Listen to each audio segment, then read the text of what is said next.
Hello, Vladimir Mayer again, and I'd like to share my knowledge of wine production, especially dry wine. This applies to both table wines and dessert wines.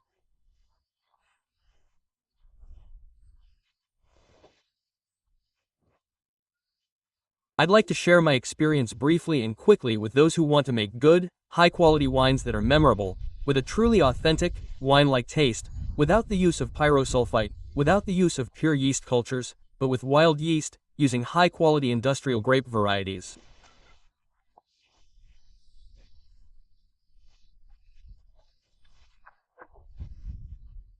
I'm focusing on the classic production of these wines, the technology used by our grandfathers, my father, and, roughly speaking, all of my predecessors, too. In a nutshell, the most important thing for a good wine is the starting material.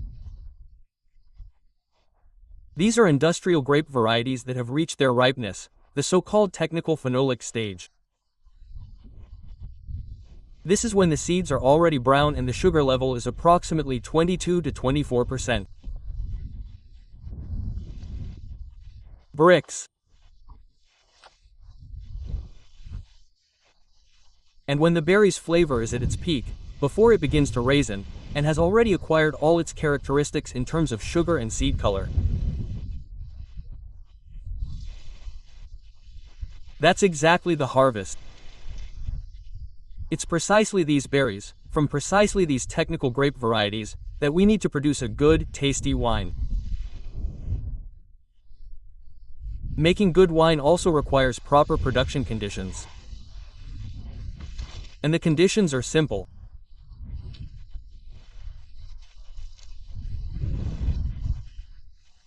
Based on my experience, I've been making wine for over 30 years, I've noticed one thing. The lower the temperature of the grapes, the lower the ambient temperature, when we press the grapes, when we, pour the juice into the fermentation vessel, even when we let the pulp ferment, if, say, it's the red method, when we ferment the pulp, the lower the temperature, the tastier the resulting wine.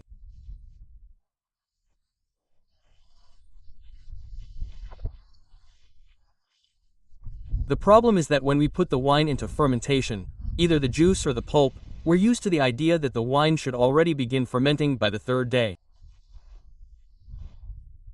Well, as for me, you saw in my previous videos, I just crushed the grapes, I just put the pulp in the fermentation vessel, or just the juice, and I immediately put it in the cellar.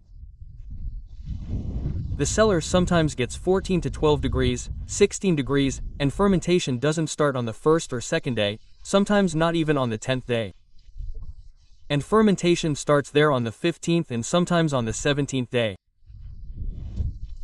Yes, at first I panicked, and I thought the yeast wouldn't be able to develop, the colony wouldn't be able to start fermenting, and, therefore, I wouldn't get any wine. But one experiment I conducted probably 10 years ago was when I placed, I crushed the grapes at a temperature. It was 10 degrees outside, the juice, I poured it into fermentation vessels and put it in the cellar. The temperature in the cellar was 12 degrees. This was, of course, a very, very difficult decision for me. But, to my surprise, after about 20 days, I saw that the airlock had started working and fermentation had begun. Fermentation took a very long time. The wine fermented for a long time. I can't remember now, but it certainly wasn't 3, or 5, or even 7 months. It was almost a year. After the wine had fermented, after I removed it from the sediment, I let it sit for another month, and the tasting began. Wine made from Cintron Magarok and wine made from Golbina Nogu. Dry wines with no added sugar. Imagine my surprise at how delicious it was, how aromatic it was, how unusual the taste was. No yeast smell, no off flavors.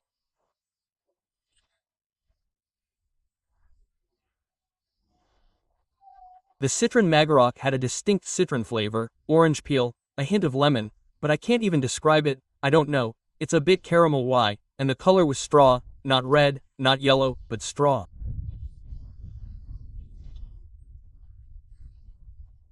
And it's such a noble, sunny color.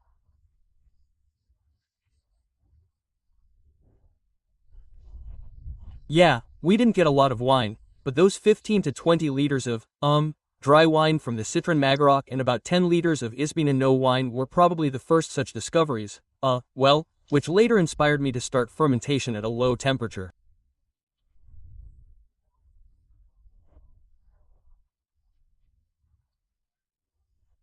Yes, we're used to fermenting at 20 to 22 degrees Celsius using the red method at MZEG, but if we make it from industrial grapes, then the flavor will really be there, and the wine will be decent. But many make it from table grapes. And at this temperature, fermenting table grapes, we often get a mash. This wine often has a yeasty flavor. Well, I'm generally not a fan of making wine from table grape varieties. Well, the exception, for example, is Moldova, the grapes, Jupiter, where, as they say, there are dry substances, yes, there are more of them per unit. The berries have more concentrated juice, more intense. Wine can be made from such varieties, and it will turn out more or less decent. But from large fruited ones, where the sugar content is low, there are 17 to 16, and where there is a lot of liquid in the center of the berry, it is practically impossible to make good wine. And again, at the moment, I can say from my experience that the first thing is the quality of the, material. If you want to make decent wine from rotten grapes or unripe green grapes with 16 bricks, forget it. You can make some kind of mash there, and then distill it into alcohol. That's true. Well, it's impossible to make good wine from low-quality material. Therefore, the first starting raw material is good, high-quality grapes. The second is temperature. The third is your aging. That is, not everyone can wait a year to make wine. And then there's the lack of sunlight. So, why do I choose a cellar?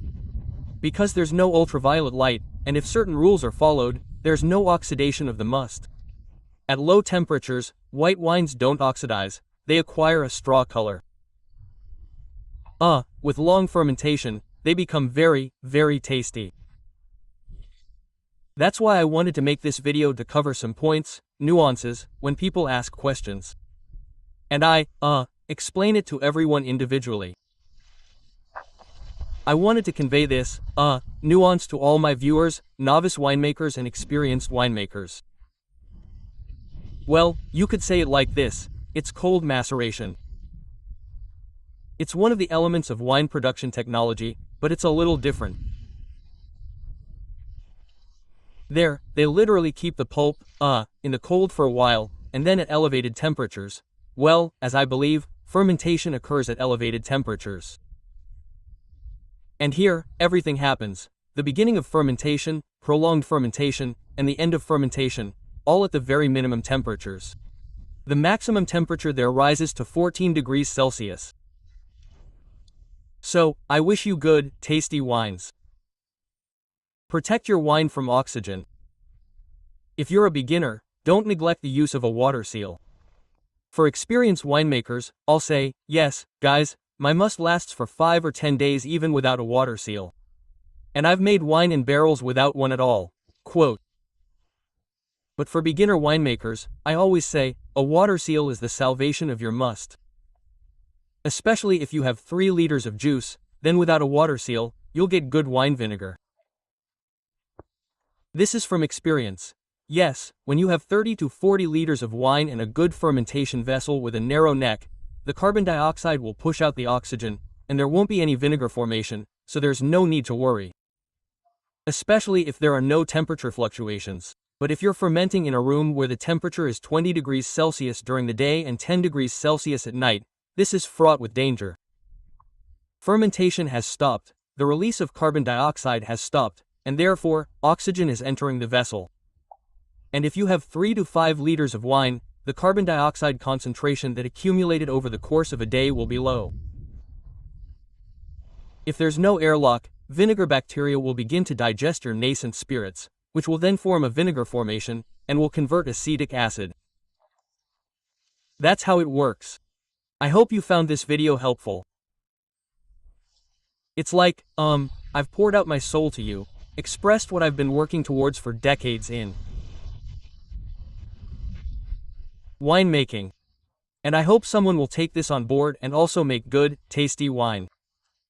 I'm not shooting in a cellar. I'm shooting against a backdrop of beautiful, ripened vines, bushes that suffered from frost, that lost their branches. And we've got such a beautiful vine. It's ripened even while hanging. So, you could say I'm already bragging. All the feeding and treatment plans are working, everything's working. Green leaves. No adium at all. It's already October 6th outside, so watch and learn from the experience. It's a really long video. Well, it's for relaxation, for the soul, you could say. I made the video sincerely from the heart for all aspiring winemakers and viticulturists. Thank you all, until next time, bye, yeah.